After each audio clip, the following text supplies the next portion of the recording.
There was a peculiar, bizarre story that came out of JPL in February that a spokesperson had claimed in front of press people, we haven't been able to confirm this, that their project had been taken over by the by the NSA, the National Security Agency. What? What? Yes. Now, wait a minute. We're talking about international Antarctic, right? That's right. And this is a Russian base at the other end of this lake. Okay, what would the NSA be doing down there? Well, obviously the NSA look, they eavesdrop on everybody all over the world. Remember that big listening project? Oh, I know all about the NSA. I just don't feature them down there in the Antarctic. Well, if the intelligence agencies have been intrigued with artifacts and other unusual anomalies, our history, things on other planets, etc., it's logical that they might be interested in something like this. Anyway, here's what to bear in mind for this discussion, folks. Something is going on down there. Now, Richard just finished telling you this incredible area of water down below that would have evolved virtually separately. It'd be like going to another planet, like crashing through the ice on Europa and, figuring out what's down there, what kind of life, what kind of whatever. That's the mainstream model. Yeah, okay. Now, for those of us who look at the margins of reality and always ask questions, what are they really trying to tell us? If the Earth did experience a polar flip 13,000 years ago, then Antarctica used to be a verdant continent, a temperate continent, because the poles are straight up and down. Sure. Then on the banks of this lake, like on many other lakes around the world, there may have been civilization. Sure. That's what Hancock and I and others have been looking for, is evidence that somebody might have lived there and left pieces and artifacts and remains of that previous high-tech epoch.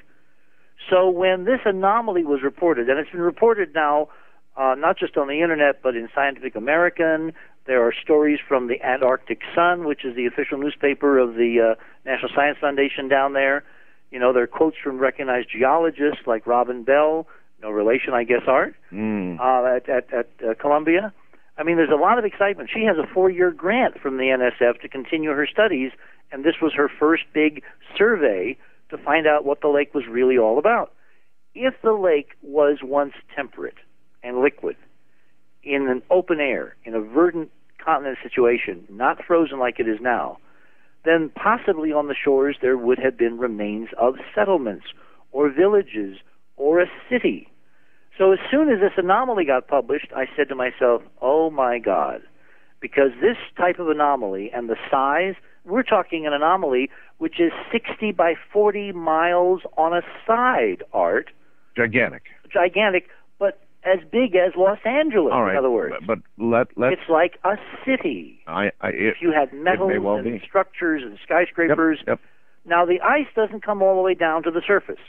They found from seismic soundings that the ice is actually melted in a dome that slopes up over the lake because the lake is warm. They've been able to measure with thermal scans from altitude, satellite and aircraft. And what do they find? The lake is between 55 and 65 degrees Fahrenheit. You've got to be kidding. No. Obviously you're not. No, this is warm water. That is a temperature at which life could exist. A very nice life could exist. And what it does is it melts the ice in a dome over it. Gotcha. So there's several thousand feet of clear air or clear space between the lake surface and where the ice sheet begins, which is then 2 miles thick.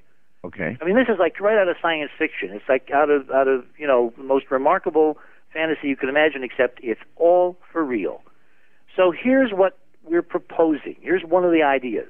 No, wait a minute.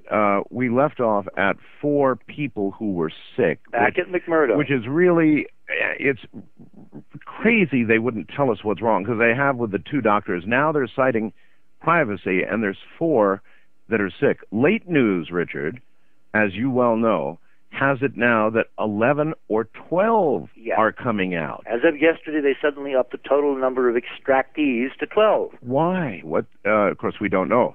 Well, there are 2 possible reasons, all right? And this is where we're going to slop over, obviously, in the next half hour. So let me start the theory now. Mm-hmm. Let's assume that the medical emergencies are real.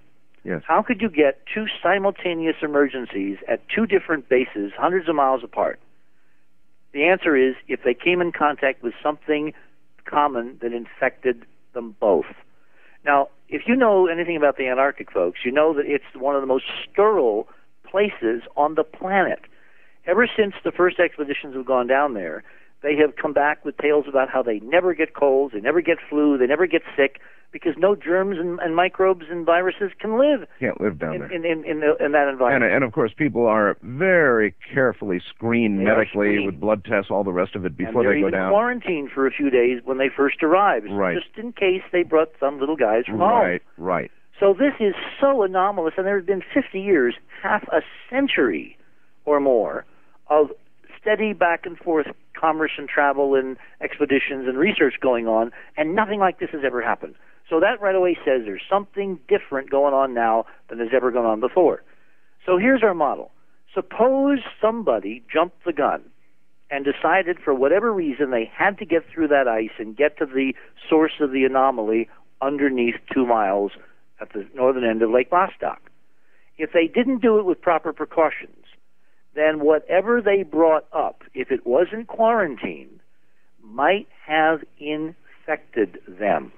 And like any other disease, it would go from person to person to person, vector to vector to vector, and you would wind up with some kind of outbreak. And you would have the scenario that we are seeing tonight with 2 separate rescues from 2 separate bases under extremely difficult conditions for aircraft to fly in safely, with risks to air crews and pilots and medical personnel, but they have to get these people out. Richard, let's, for a second, you're imagining the Andromeda strain, sort of. So basically, it's that scenario. Yeah, basically. Or the scenario from 2001. Well, one scenario at a time. If there really was an out-of-control infection, and it was life-threatening, and I assume they don't go in with airplanes for anything less at this time of year, right? Right.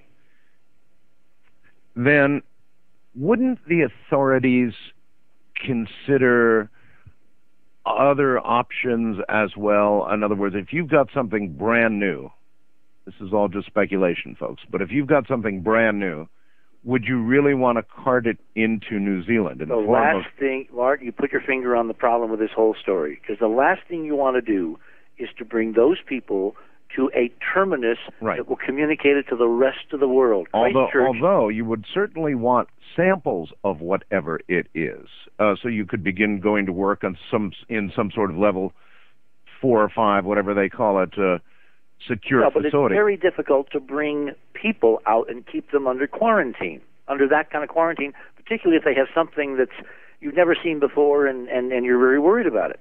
But what you would do if you were really smart is to quarantine them. McMurdo is a basically self-contained facility. It has a very good hospital. All right, it has to, because for 5 months these people, 250 of them that winter over the whole dark time, they are stuck there. They can't get out. So anything short of a cancer or something along those lines, exactly, would be able to be dealt with at that level of a facility, right? This has to be infectious if it's real. So what is it, and why are we bringing it back to civilization if, in fact, that's what we're really doing? And why won't we say what's wrong with these people that are coming back? Exactly. All right, everybody hold on. So you see what I mean when I say something is really wrong at the bottom of the world. I think if you follow the trail, and you're welcome to, we'll give you some websites. You'll find out yourself. I'm Art Bell. Once again, here is Richard C. Hoagland. Richard, the stories that have been coming out of the Antarctic have been incredibly inconsistent. Doctor's sick. Then there was a story saying doctor passed a gallstone. Yep. He's okay. Yep. But now we have to go down for another reason. The mission changes. And then the number of people that are supposedly ill goes from 1 to 4 to 5. And now we find out a total of 11 or 12 are coming out. I mean, it's unheard of. Something absolutely is happening. Now, Dan in Dallas, Texas, obviously thinks the way you do. He fast blasts me the following. It's a cover story. They've found proof of ETs. Well, I don't know whether I'd say ETs, but I think they found proof of a former epoch of human high-tech civilization. That'd be just as big. Well, it's 6 1/2 dozen of the other, because that civilization was in touch with ETs. All right, so you can have your cake here and eat it too. Look, there are so many weirdnesses about this. The one that I love is the one that came out on the 20th of April, a few days ago.